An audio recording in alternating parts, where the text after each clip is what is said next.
Hello, my wonderful, beautiful friends, guys. Welcome back to our /EntitledPeople, where people think they can do what they want, when they want, because they're special. And in today's episode, people are fighting back against entitled Karens. And Opie tells a story about the one time his entitled neighbor towed his car, and OP fights back. Guys, I hope you enjoy the stories today. Don't shake your heads too hard. And as always, you can send or link your post to this email right here. Let's dive in. So my little sister, who's the sweetest girl in the world, is 12 years old, but she can't walk or communicate. Her mental age is around 6 months. She obviously can't attend a regular school, but since we live in a big city, there's a wonderful school for kids like her. We even got the city to put up signs in front of our house, designating a 4-meter spot for wheelchair pickup and drop-off for her school bus. The signs went up perhaps 2 years ago, and after the first week, we never had any issues, since most of our neighbors are wonderful and totally understanding of the designated spot. Also, for some context, we live in a run-down community, even though we're well off. Sadly, the neighborhood is gentrifying and we're getting more self-centered people with their fancy Mercedes honking, while my sister gets loaded on her school bus, which really pisses us off, as well as the other sane people that witness it. Naively, we thought this would be the extent of the unpleasant interactions. In September, we woke up like any other Monday morning to find a shiny BMW parked in the disabled spot. Now, it wasn't partially in it, it was positioned perfectly to take up the entire spot. To make things worse, there was about a dozen spots on the block.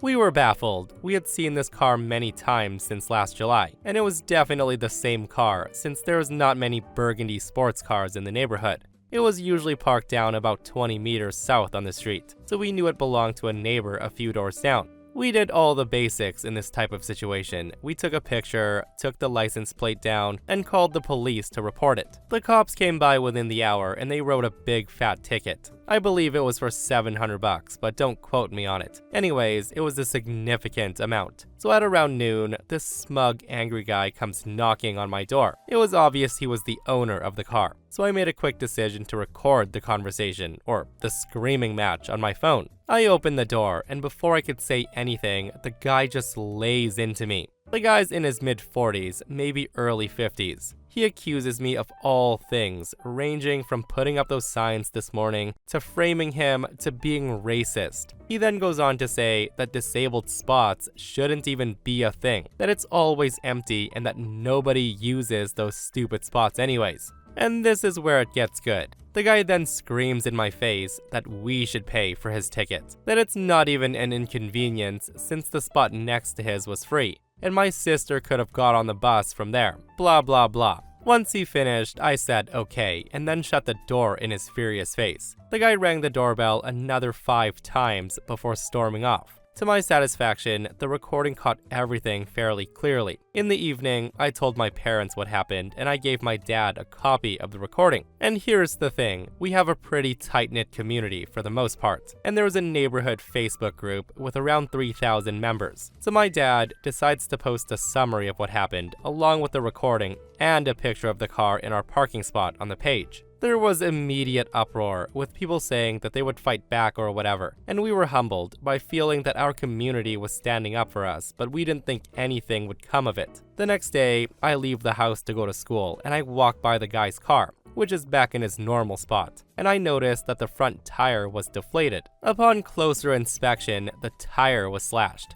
As I said, our community is tight-knit, but I can't say I expected anything like this to happen. The guy must have seen the Facebook post because he didn't come back to our house to complain or accuse us of anything. The following weeks were sweet. Whenever I saw him in public, the guy would look away from me and he would not give me eye contact. Apparently, the people in the neighborhood were reminding him that he was a crappy human being. In November, the guy had a house for sale sign in the window. The housing market had also gone down by a bit. I'm always kind of curious about how much houses similar to ours are selling for, compared to how much we paid for ours in 2010, so I knew what he paid for it in July. Once I saw the for sale sign, I rushed home and I checked the local house listings. And lo and behold, the guy was selling for $90,000 less than what it was going for in July. I guess he really wanted to get out of the neighborhood. And let's just say we haven't had a single car parked in my sister's disabled spot since. So yeah, basically parking in that disabled spot cost that entitled dude a lot of money. Like that $90,000 he lost selling the house was the a-hole tax he had to pay. And seriously, I don't get it. OP said there were many spots available, so why park there? The guy was totally being petty. And the thing is, I'm sure the guy could have apologized and it would have all been said and done. Move on, right? But the fact that he stomped over and raged at OP and acted like an a-hole, some people really need a good dose of finding out before they learn.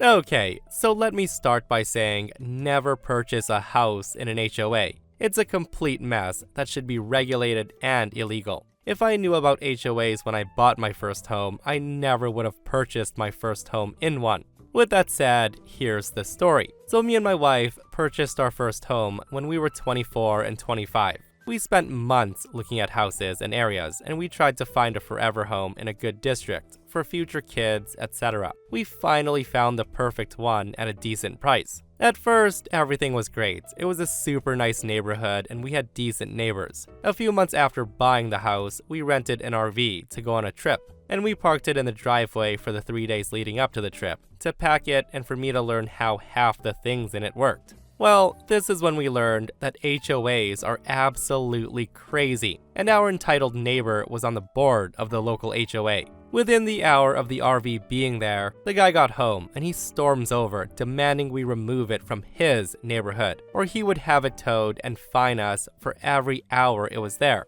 Myself, being the average and normal person, told him to kindly F off and to get off of my driveway. I then told him if he ever returns, I'll call the cops, because the guy was screaming like a madman inches from my face and telling me that the thing is an absolute eyesore and needs to be gone. So about 3 hours later, a big rig tow truck shows up, and the guy walks out like he was a god, and he hands me a plain envelope with a letter inside. The letter pretty much said, by the order of the HOA, this RV is to be towed, and you have now received a fine of $1,500 for violating their rules. Now, while Mr. Entitled Board Member might not listen to reason, the tow truck guy they found wasn't so fond of entering my driveway and towing a vehicle when I told him if he comes on my property, I'll call the cops. Once the tow truck driver decides he's being done involved in this mess and left, the neighbor goes even more crazy and he storms off.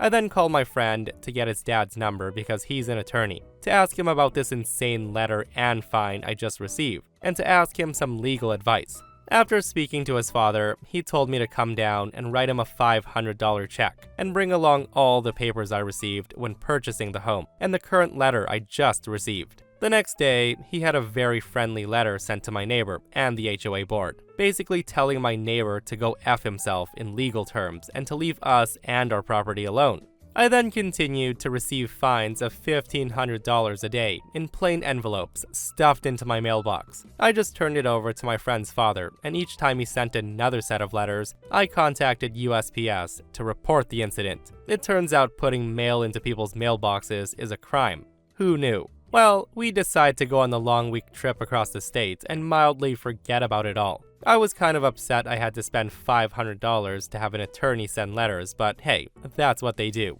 Fast forward to us returning from the trip, and the RV's back in our driveway for 2 days, so we can unload, clean, and then return it. Again, each day, more envelopes stuffed into our mailbox, which led to more visits to our attorney, and more letters sent, and more incidents reported to the USPS. And here's where the fun really begins. It turns out Mr. Entitled finally gives me a summons to appear before the board. My attorney said this is crazy illegal because what they've done is use what looks like an actual legal document improperly to summon me to the board. I send another $500 to my attorney, and we wait for the date they made, which was a Tuesday at 10 a.m. They attempted to keep my attorney out of the room on some board privacy rule, but they quickly shut the heck up when he begins going over their own rules that they're violating.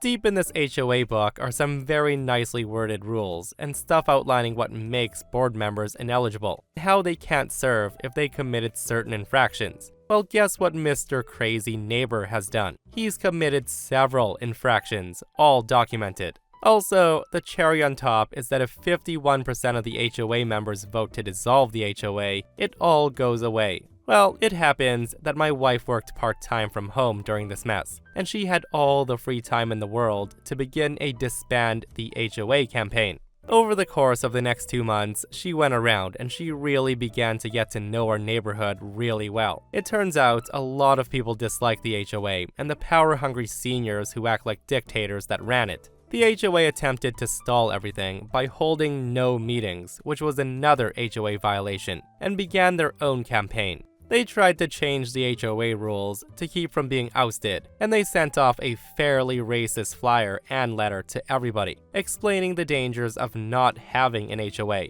They literally wrote that all the bad people, the blacks and Mexicans, will move in, and they'll take over selling drugs, etc. That our houses would become much less valuable and everything else they could try. And yes, they actually sent that letter.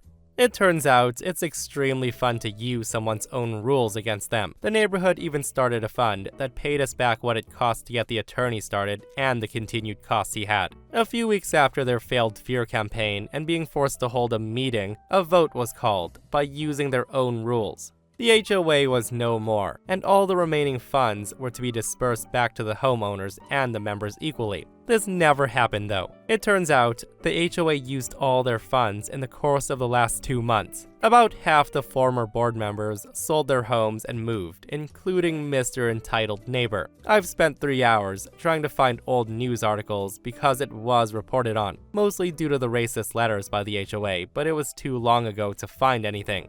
So the moral of the whole mess is don't buy a home in an HOA, and if you do, plan to hire an attorney. Yeah, I've read lots of horror stories about HOAs, but I'm also sure there's good communities out there if run by good people who aren't power-hungry Karens. With that said, I think someone should have investigated the disappearing funds, because with how sleazy those people sounded, they probably didn't have any receipts to prove that they actually used the money for the intended purpose of repairs or whatever it's intended for. Another good reason why that HOA needed to be disbanded. And this person comments, I'm the president of our HOA because no one else wants to do it. I throw an ice cream party in the summer for the kids. And no, I don't give a crap if the guy down the street's boat hangs over the sidewalk by a few inches. You live on the other side of the street and it has no impact on your life. Get over yourself, Karen. So here's a bit of background. Me and my 3 roommates moved into a housing community that's just basically a bunch of cookie-cutter townhomes. All of these homes have garages that open onto the streets that wind through the community. This is important later, with your front door opening to a path on the other side of your house. There's also some free parking spots on the edge of the community where there's no houses. When we first moved in, we quickly found out that parking could be a bit of a pain during the day, especially when people had guests during the weekend. Now, my roommates and I have more cars than the average family. Because we usually have to commute for work, we each have one. We try to make parking easier by using the garage, but we have tons of sporting equipment, so we can usually only get 1 car in the garage. When all the parking in the free spots is full, we would just park our cars right against the garage and leave them there during the day or overnight. We've seen other neighbors do it, and we still left ample room for people to drive by. Well, one day, my crappy neighbor comes up while my roommates and I are in the garage, organizing some stuff. The guy tells us we can't park there overnight as it's against the community rules. Before we had a chance to respond, he says, and if you do it again, I will personally make sure you're towed. Now, the guy's first comment was pretty reasonable. We had just moved in, and we didn't know that rule. But the guy's second comment just made him sound like a complete ass, and it wasn't necessary. One of my roommates simply responded that we didn't know, we had just moved in and we won't park there anymore. Well, this is when crappy neighbor, clearly trying to assert his dominance, responds with, good, you'd better not because I'll be watching. So from then on, we did follow those rules. If we parked in front of our garage during the day, we would make sure to move it before we went to sleep. This worked out for a while until one faithful day. One of my roommates stopped by quickly after work, before heading to his girlfriend's. This was around 7 p.m., so he just parks up against the garage as it would be quicker than the parking spaces. Plus, it was early enough that he didn't think he would get towed. Around 8 p.m., he went to head out and his car was gone. And guess who was there? The crappy neighbor standing outside. The guy immediately said to my roommate, "I told you you were going to get towed. That's what you get for not listening." He and my roommate argued for a bit before my roommate came back inside and called the car lot. Well, it ends up that they're closed, so he'll have to get his car in the morning. And here's the kicker.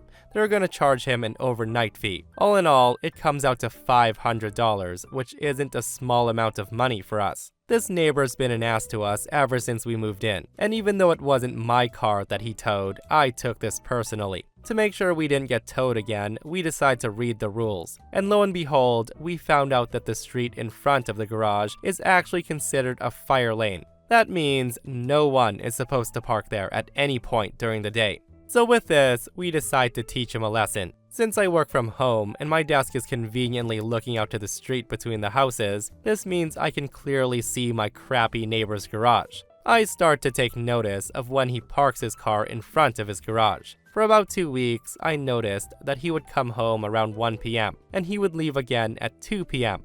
On the third week, I decided that this is when we'll get him. On Monday, true to his schedule, he stopped by around 1 o'clock. After about 10 minutes, I give the tow company a call, and I said there was a guy parked in the fire lane, and they need to remove his car. 20 minutes later, a tow truck rolls up. They hooked up his car and towed it off. About 15 minutes after that, crappy neighbor comes out, and I could hear him start to yell into his house, presumably at his wife. The guy then left, and he didn't come back until later that evening after he'd gotten his car. Now, it was funny to do this, and I made sure to send snaps to my roommates who don't work from home. But I wasn't done yet. You see, this jackass apparently didn't learn the first time, because the next day, he parks in front of his garage again. And what do? I do the exact same thing as the day before, of course. Again, the guy comes out, realizes his car's gone, yells at his wife, and then goes to get it. Now, after this time, the guy is a bit smarter. He parks in an actual spot before going inside to get his lunch. He does this for about 2 weeks before he decides it's okay again to park in front of his garage. Well, guess who's sitting at their desk every single day and notices this immediately? Me, of course. And being the concerned resident I am, I immediately call the tow truck company, and off his car goes again. And again, this is met with yelling. Now, I wish this had a more satisfying ending, but after the third time, I decided I would stop because I had better things to do. What I can tell you is it definitely cost him over $1,000. If he hadn't gotten my roommate's car towed, then we would have never found that fun little rule. Good on OP for beating that guy at his own game, and seriously, I will never understand why people go out of their way to make enemies. Like, how hard is it to not be a power-tripping a-hole? All I can say is good on OP for stopping after the third time, because a lot of people would love to keep this fun game going, to really get the message across. So before we begin, I just want to say that I'm not proud of this. I was an only child to 2 loving parents. My mom had a difficult pregnancy and an even harder labor. It was so bad that the doctors advised they never try again. Because he didn't want his wife to die, Dad gets a vasectomy that was successful. I was sad I didn't have any siblings, but I had a happy childhood until I was a young adult. When I was in the middle of college, my mom was diagnosed with stage 4 ovarian cancer. My mom's older sister and mom both died from it. We knew her odds weren't good. Now, I don't know what Dad was thinking, I really don't. But shortly after Mom was diagnosed, he starts an affair with his coworker, a woman who's just a few years older than me. And here's the thing, the coworker starts integrating herself into me and my mom's life. She would go shopping for us, keep the house in order, help me with my homework, and even sit with my mom when my mom was going through chemo and Dad wasn't there. And no, I had no clue at all. I thought it was just a coworker being kind to a family going through hard times. One day, I was visiting Mom in hospice and we were playing Chutes and Ladders. Mom got real quiet, and that's when she told me, "You do know your dad's not planning to reverse his vasectomy, right?" Hearing that, I was surprised, wondering what she was talking about. I say, "Yeah, I know. Why?" That's when Mom looked at me and she said, "I think you'd best keep that in mind." We continued playing, and when I left for the night, I kissed her, and she said, "You'll be fine on your own." My mom passed not too long after. Once again, coworker was right by her side. But now that my mom was gone, her true colors shone. She became a wicked, entitled stepmother, slowly wiggling her way into our lives. The day after Mom's funeral, she starts moving her things into our house. Now, I don't remember what made me suspicious enough to start digging, but I started digging. I learned the affair began shortly after Mom's diagnosis, and at that, I was sickened, I was furious, and saddened. I took out my cell phone, ready to confront Dad and coworker with the knowledge, but that's when something else struck me. You see, during one of her visits, coworker mentioned to Mom and me that she wished to have children with her fiancé. My mom knew the affair was going on, and she trusted me to spill the beans. But I wanted to twist the knife further, and as a result, I decided to play the long game. It was a gamble, one that had a good chance of not paying off, but it was a chance I was willing to take. I kept my mouth shut. I watched as they courted, got engaged, and gotten married 3 years later. I actually squealed with delight when they announced their engagement to me. I wore a proud smile on their wedding day, and I made a toast at the reception. And believe me, I was internally screaming. I wanted the world to know the way they hurt Mom and me during her darkest hour, and I got dangerously close several times. But I said nothing, knowing the payoff would be worth it. Time passed, and despite coworker treating me like garbage, I tried to keep the peace. I got married to my awesome husband and had children. My dad and coworker played grandparents, but I knew from the pain on coworker's face that she was bemoaning her empty nest. Just as I was beginning to give up hope, the day came. That day, coworker was sad and sullen. I could tell she was crying, so I asked what's wrong, and I couldn't believe my ears when I heard why. She was struggling to get pregnant for years, but she assumed it was stress from work. Then her period started coming fewer and farther between. She decides to go to the doctor and find out why. Well, it turns out she was entering perimenopause, and her chances of successfully getting pregnant had dwindled. The doctor told her, in essence, her childbearing years were over. She told me, "We tried so hard to have kids, but I wasn't able to get pregnant. I don't know why." And then I knew it was time. I said to her, "You mean Dad didn't tell you?" She asked, "Didn't tell me what?" At this point, I was fighting every chance to smile as I tried playing the "it's not my right to tell, and I can't believe he didn't tell you" cards until she practically begged me. I should have won an Oscar for my performance. I told her about the vasectomy and that Dad had no intention of ever reversing it. And you should have seen the look on her face. She completely deflated like a balloon. Her shoulders slumped, she bowed her head, and she sobbed in her hands. When she left, I told her I would always be there for her. But I knew she wasn't going to be a part of my life anymore. Like, why would she? I was the daughter of the man who betrayed her evil ass.